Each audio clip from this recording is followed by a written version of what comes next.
Hi guys, it's day 1 here in Hong Kong and pupunta tayo mamaya ng Monster Building. Pupunta din tayong Sneaker Street.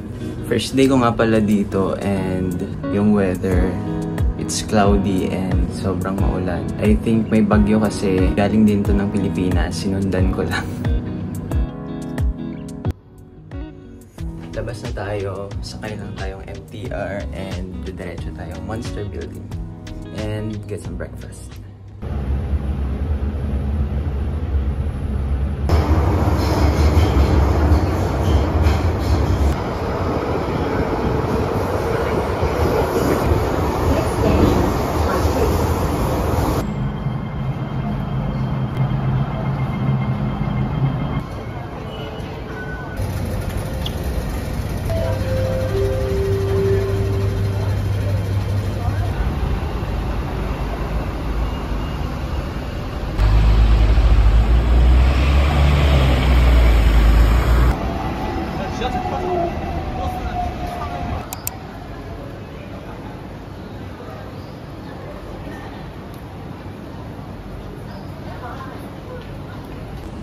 So we're here guys sa Monster Building.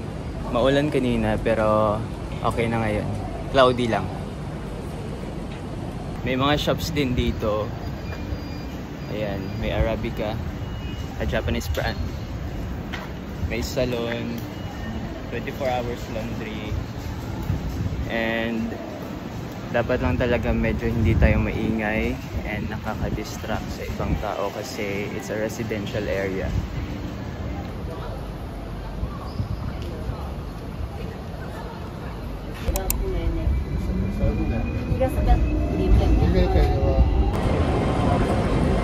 So guys, grabe yung first day natin dito kasi hindi ko talaga alam kung paano mag-navigate dito sa MTR nila. Pero easy naman kung natutunan mo na. Pero kanina medyo napagsabihan lang ako ng staff kasi hindi ako makalusot mag-tap ng octopus card.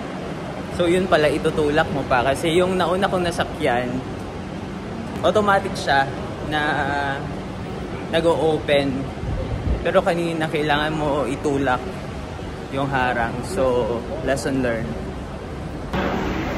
By the way, papunta tayong Choi Hung Estate ngayon, yung famous Instagrammable na basketball court. So, let's go!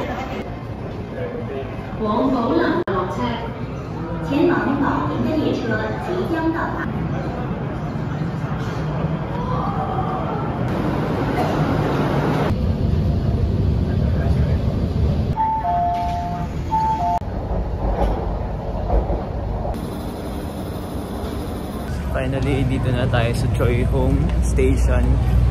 Exit C4. Pagpupunta kayo ng Choi Hung Estate Basketball Court.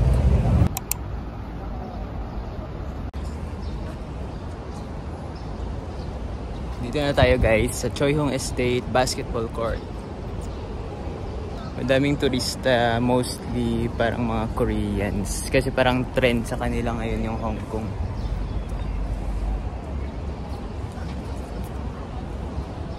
At sa mga Pinoy. Buti na lang talaga sumang-ayon yung panahon kahit may bagyo.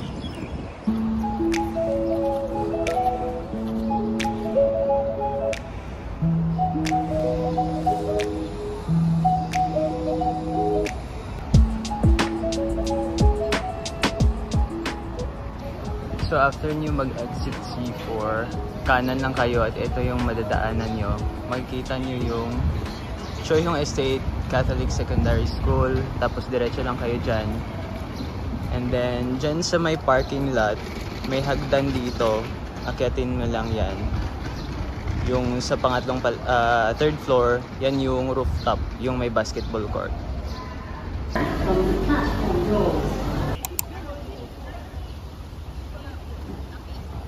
Dito na tayo sa Nanlian Garden guys. Pag exit nyo ng Diamond Hill, diretso kayo sa exit C2 and then punta kayo sa may left side and may makikita kayong arrow na may papuntang Nanlian Garden.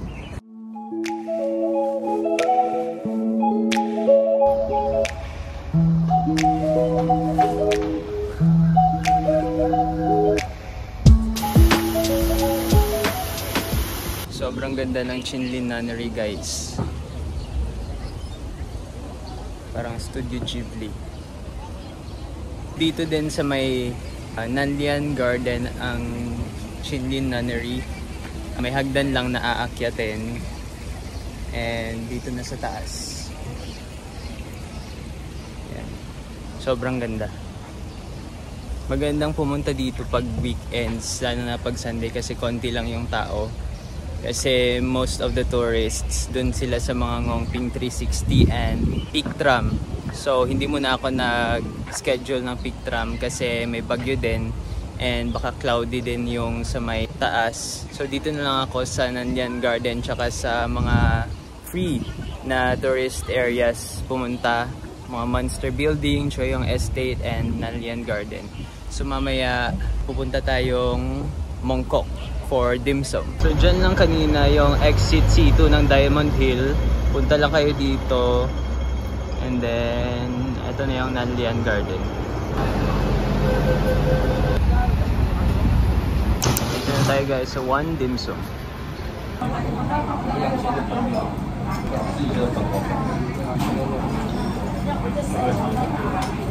So dito tayo ngayon sa Fayuan Street. Para din siyang ladies market. Ayan. Dami ding murang bilihin. Mga damit, souvenirs. Pero usually mga tao dito, mga locals. Ayan.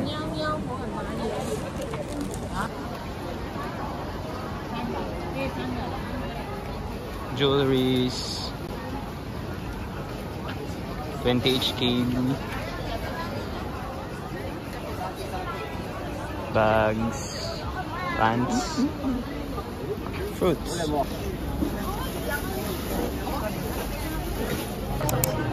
Sikat din to dito sa Fayuan. Kitsui. Kitsui Cake Shop. It's actually Michelin recognized.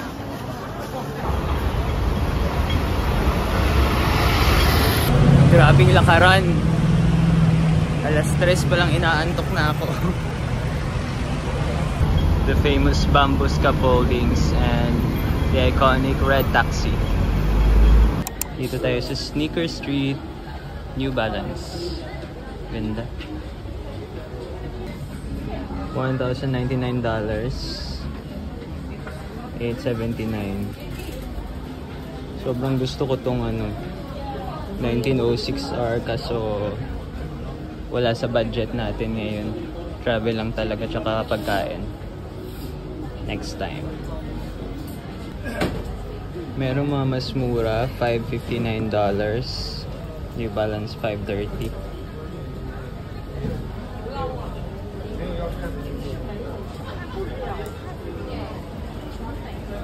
$849.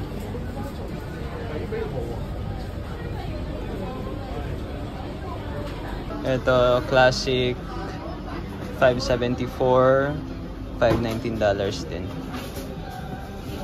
Ito, $599.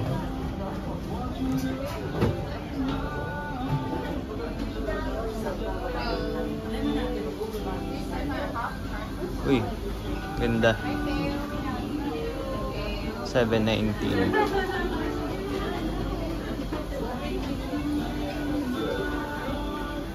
Accent piece. Dito naman tayo sa Puma. Speed Cat. $799.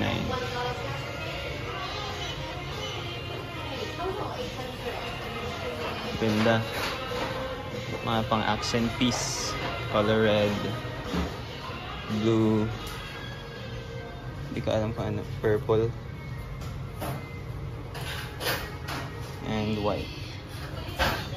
All $799. Ito yung gusto ko. Asics. Gel kaya ano.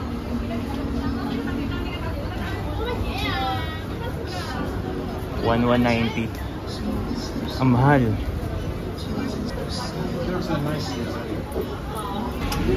Meron din pang run.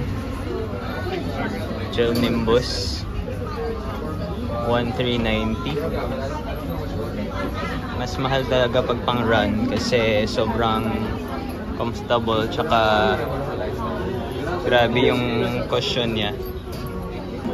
Ito 1,290, 1,390. So if you want to buy new shoes, pumunta ka dito sa Sneaker Street sa Mongkok kasi sobrang daming sapatos. Magkakasunod-sunod lang sila dito. Adidas, New Balance, Asics, Puma, Nike. Doon, sa kabila. Gusto ko ng bagong sapatos kasi 7 years na yung New Balance ko. Kaso hindi siya budgeted. Yung travel lang talaga, tsaka food yung naka-budget ko ngayon. So, di muna tayo bibili. Baka next year or next year. Daming magandang sapatos. May Hoka din dun sa kabila. And Adidas. Yun ang Adidas. May Hoka dun sa... Yun. Hoka. Nike, Converse, and New Balance ulit. Grabe. Grabe, ang daming New Balance. Daming Temptations. Ito yung Hoka. Pang running. 1,199 Hong Kong dollars. May 1,499. Usually pag pang running, pricey talaga. Yeah. Diretso na tayo sa ladies market kasi hindi naman tayo bibili ng sapatos. Tinignan lang natin yung price. Baka gusto nyong mag Hong Kong or pupunta kayo ng Hong Kong tsaka gusto nyong bumili ng shoes. May idea na kayo. Actually, nung nag-decide ako mag Hong Kong, isa din sa mga gusto ko sanang gawin is bumili ng bagong sapatos kasi yung dalawa kong sapatos na lagi kong ginagamit, halos 7 years na, yung New Balance ko tsaka yung Onitsuka. Kaso pwede pa naman, nagagamit pa naman, tsaka hindi naman ako laging may pinupuntahan, so hindi muna talaga tayo bibili. Hindi ka naman kailangan kasi. So ayan, dito na tayo sa ladies market. Yan yung mga souvenirs, t-shirts, belts, ayan, bags. May relo pa. Yun, mga ref magnets. Ganda. Ayun pa, diretso pa dun. Madami pa. Ito yung parang paper bag. Tsaka yung mga imitation na branded na bag.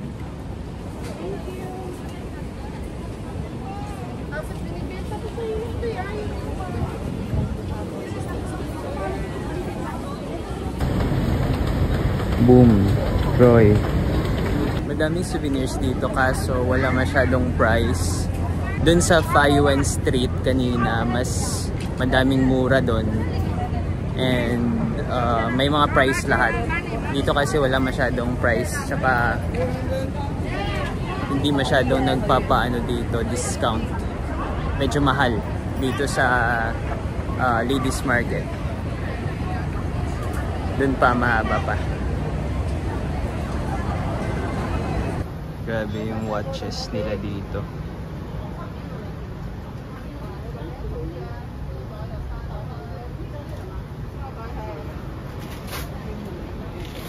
Tsaka Hermes.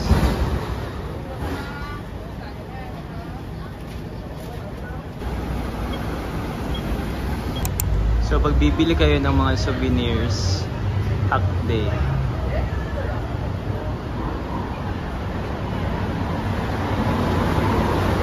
Pasok tayo dito sa Hakday kasi maganda din dito yung mga souvenirs nila.